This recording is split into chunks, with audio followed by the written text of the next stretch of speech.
ಎಲ್ಲಿ ಓ ಅರಿಶಿನ ಕುಂಕುಮ ಪಾವಟ ಆರಿಸ್ತೀವಲ್ಲ ಆಗ ಅಪ್ಪಾದೇವ್ರ ಅದು ಕನ್ನಡ ರಾಜ್ಯೋತ್ಸವ. ಈಗ ನಾವು ಹೇಳಾಕತ್ತಿದ್ದು ಗಣರಾಜ್ಯೋತ್ಸವ.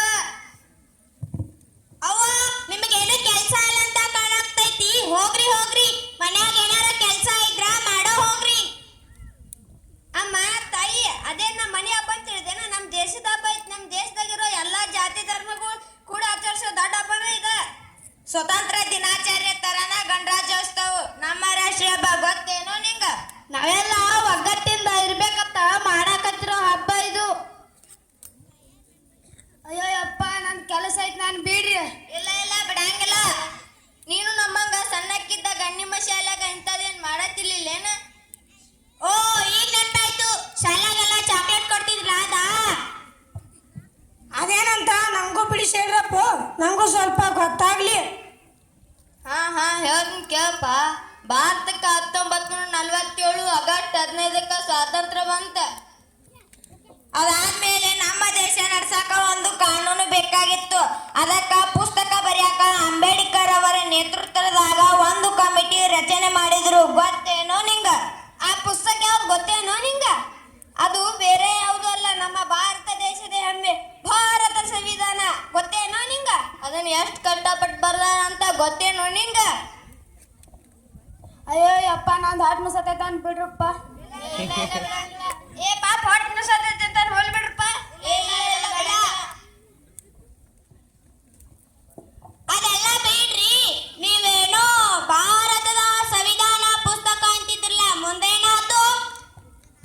ಹಾ ಹೀಗೆ ಆತನ್ ಕೇಳ್ರಿ. ನವೆಂಬರ್ 26, 1949 ಭಾರತದ ಸಂವಿಧಾನ ಅಂಗೀಕಾರ ಆಯ್ತು. ಆದ್ರೂ ಇವತ್ತು ಜನವರಿ 26 ಅಲ್ಲ. ಅಪ್ಪ ದೇವರು ಮೊದಲು ಹೇಳುತ್ತಾನ, ಪೂರ್ತಿ ಕೇಳು. ಆ ಪುಸ್ತಕದಾಗಿನ ಎಲ್ಲಾ ತಿದ್ದುಪಡಿ ಮುಗಿದ ಮ್ಯಾಲ 1950 ಜನವರಿ 26ಕ್ಕ ಭಾರತ ಸಂವಿಧಾನ ಜಾರಿಗೆ ಬಂತು. ಅಂದ್ರ ಇವತ್ತಿನ ದಿನ. ಭಾರತದ ಸಂವಿಧಾನ ಪುಸ್ತಕ ಎಷ್ಟು ದಿನದಾಗ ಬರೆದ್ರು? 1 ದಿವಸ ಅಲ್ಲ, 2 ದಿವಸ ಅಲ್ಲ, ಬರೋಬ್ಬರಿ 2 ವರ್ಷ 11 ತಿಂಗಳು 15 ದಿವಸ ಭಾರತದ ಸಂವಿಧಾನ ಪುಸ್ತಕ ಬರೆಯಾಕ ಟೈಮ್ ತಗೊಂಡಾರ. ಏ ಕಾರ್ತಿಕ್, ಈ ಹಬ್ಬದ ವಿಶೇಷತೆ ಏನಂತ ಸ್ವಲ್ಪ ಬಿಡಿಸಿ ಹೇಳಿ ಇವ್ರಿಗೆ ಅಟ್ಟ. ಆಯ್ತು ನಿಜ್ಗನ್ ಹೇಳ್ತೀನಿ ಕೇಳ್ರಿ. ಇದನ್ನ ಕೈ ಬರಹದಿಂದ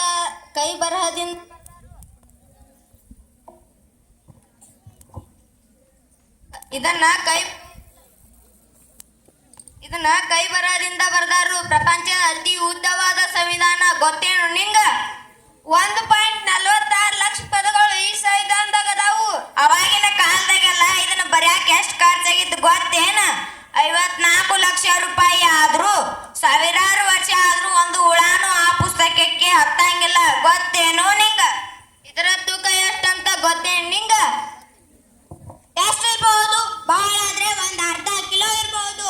ಅಮ್ಮ ತಾಯಿ, ಅರ್ಧ ಕೆಜಿನೂ ಅಲ್ಲ, 1 ಕೆಜಿನೂ ಅಲ್ಲ, ಬರೋಬ್ಬರಿ 13 ಕೆಜಿ ಐತಿ. ಅಬ್ಬಬ್ಬಾ, ಅಷ್ಟು ಕಣ.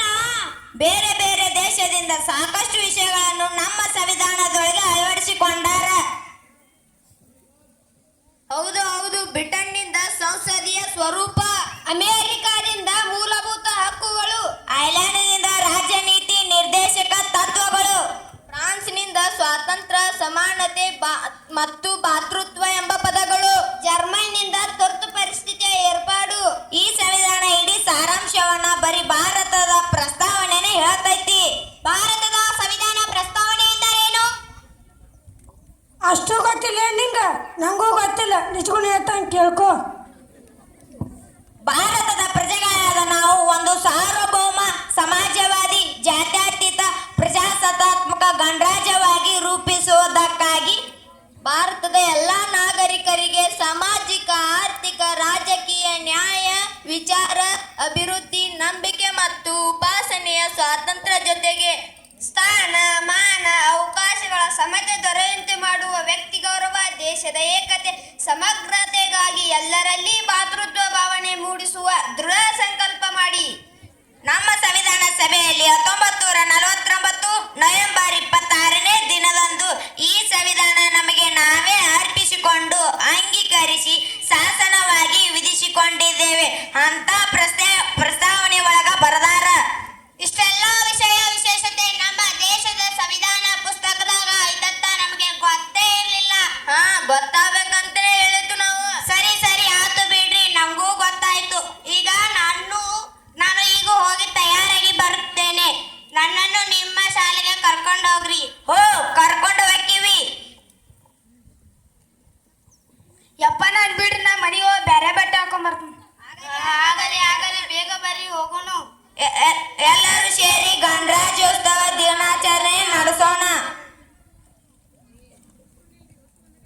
ಗಣರಾಜ್ಯೋತ್ಸವ ಎಂದರೆ ಕೇವಲ ಹಬ್ಬವಲ್ಲ, ಅದು ಇಡೀ ಭಾರತ ದೇಶದ ಎಲ್ಲ ಧರ್ಮದವರ ನಡುವಿನ ಬಾಂಧವ್ಯದ ಸಂಕೇತವಾಗಿದೆ. ನಮ್ಮ ದೇಶದಲ್ಲಿ ಹಲವಾರು ಧರ್ಮಗಳಿವೆ. ಪ್ರತಿ ಧರ್ಮದಲ್ಲೂ ಹಲವಾರು ಹಬ್ಬಗಳಿವೆ. ಆದರೆ ಪ್ರತಿಯೊಂದು ಧರ್ಮದವರು ಸಂತೋಷದಿಂದ ದ್ವೇಷ, ಕೋಪ, ತಾಪಗಳನ್ನು ಮರೆತು ಅತಿ ವಿಜೃಂಭಣೆಯಿಂದ ಆಚರಿಸುವ ಹಬ್ಬವೇ ಈ ನಮ್ಮ ಸ್ವತಂತ್ರೋತ್ಸವ ಗಣರಾಜ್ಯೋತ್ಸವ. ಗಣರಾಜ್ಯೋತ್ಸವ ಹಬ್ಬದ ಆಚರಣೆಯಿಂದಾಗಿ ಎಲ್ಲ ಧರ್ಮಗಳ ನಡುವಿನ ಭೇದ ಭಾವಗಳು ಅಳಿಯುತ್ತವೆ. ದ್ವೇಷ, ಅಸೂಯೆಗಳು ಮಾಯವಾಗುತ್ತವೆ. ಎಲ್ಲರ ಮಧ್ಯೆ ಪ್ರೀತಿ, ಸ್ನೇಹ, ಬಾಂಧವ್ಯ, ಭ್ರಾತೃತ್ವ ಭಾವನೆಗಳು ಚಿಗುರೊಡೆಯುತ್ತವೆ ಎಂದರೆ ತಪ್ಪಾಗಲಾರದು. ಹಾಗಾಗಿ ಎಲ್ಲ ಧರ್ಮದವರು ಒಂದಾಗಿ ನಾವೆಲ್ಲರೂ ಒಂದೇ ಎಂಬ ಭಾವನೆಯಿಂದ ಈ ಹಬ್ಬವನ್ನು ಆಚರಿಸಬೇಕು. ಸಕಲ ಗೌರವಗಳೊಂದಿಗೆ ಧ್ವಜಾರೋಹಣ ಮಾಡಬೇಕು. ಒಂದೇ ಮಾತರಂ ಎಂಬ ಘೋಷವಾಕ್ಯವನ್ನು ಗುರಿ ಮಾಡಿಕೊಳ್ಳಬೇಕು. ಅಂದಾಗ ಮಾತ್ರ ಈ ಗಣರಾಜ್ಯೋತ್ಸವಕ್ಕೆ ನಿಜವಾದ ಅರ್ಥ ಸಿಗುವುದು ಹಾಗೂ ಈ ಹಬ್ಬಕ್ಕೆ ಮೆರುಗು ತರುವುದು. ಜೈ ಹಿಂದ್, ಜೈ ಭಾರತ್.